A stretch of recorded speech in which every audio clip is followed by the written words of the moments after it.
Welcome to today's Seidokan Saturday. So, the next series of vlogs that I will be doing are on Hojo Undo, which means literally auxiliary exercises. If we just practice the moves of karate and there's no strength behind them, if we just practice the punches, the blocks, the kicks, but we haven't trained the muscles to deliver or conditioned the body parts to receive, we're going to be the ones that get hurt. One of Mike Tyson's, it's attributed to him anyway, most famous quotes is, "Everybody has a plan till they get punched in the face." The same is true of hitting or being hit or blocking. It can hurt. If you remember back in your beginner days, or if you're a beginner now and you've ever blocked somebody and hit their forearm hard, it can cause pain. And when that pain happens, if it's in a reality situation, either it's going to be stunted by the shock and the adrenaline, which means then you're not moving or thinking clearly, or it's going to hurt and wake you up and shock you out of the moment of being able to defend yourself. So there are exercises in traditional Okinawan karate that are designed to help strengthen your muscles, bones, tendons, and prepare you for being able to defend yourself. Now, even in Seidokan, we have those who are going more toward the sport sparring side, more toward the tournament competition side, some that look like MMA, some that are emphasizing the pressure point methodology, and so forth.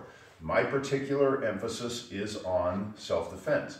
I would recommend you find the instructor that suits what your goals are for your karate, because karate is a vehicle that can transport you to a variety of destinations.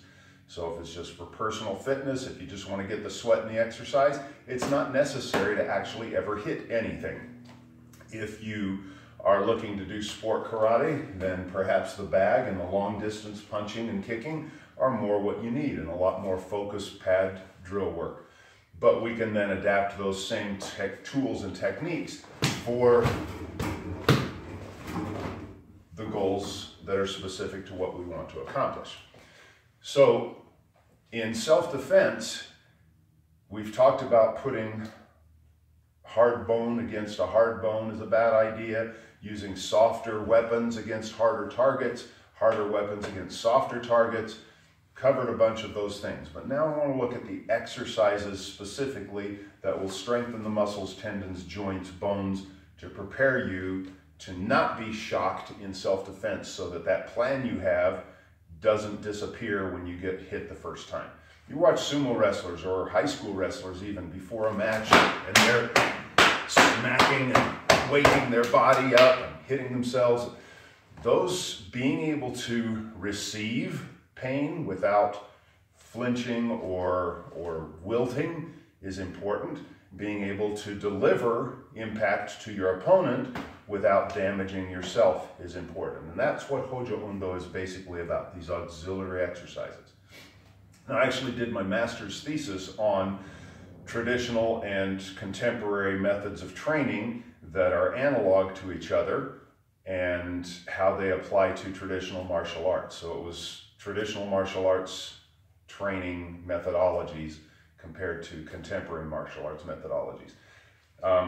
Some of the tools that we use in Okinawan karate. Now I'm going to build and add to my collection, but we have the makiwara, as I mentioned, which is central core key to training and gives a whole different kind of feedback with the pliability of the board and having yourself rooted as you make impact, as compared to a bag, which swings away and allows and actually requires me to be more mobile in my footwork, okay, to move around it and so forth. Then we have what are called tetsugeta. These are iron sandals, they're heavy. The analog to that, of course, contemporary would be ankle weights, but the tetsugeta specifically put the fulcrum further at the end, all the way at the bottom of your foot, and force you to use your toes for gripping and keeping the sandals on. So there are a variety of small differences and advantages, that's the word I was looking for, to using tetsugeta as opposed to just ankle weights. Both are good, but slightly different in application.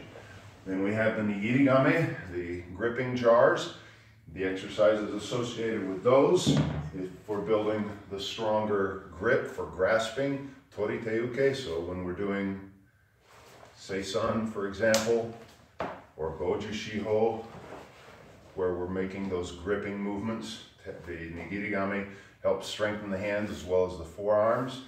We have more from the Chinese side, but the iron palm bag, and there are a variety of striking bags and grasping bags even in Okinawan karate.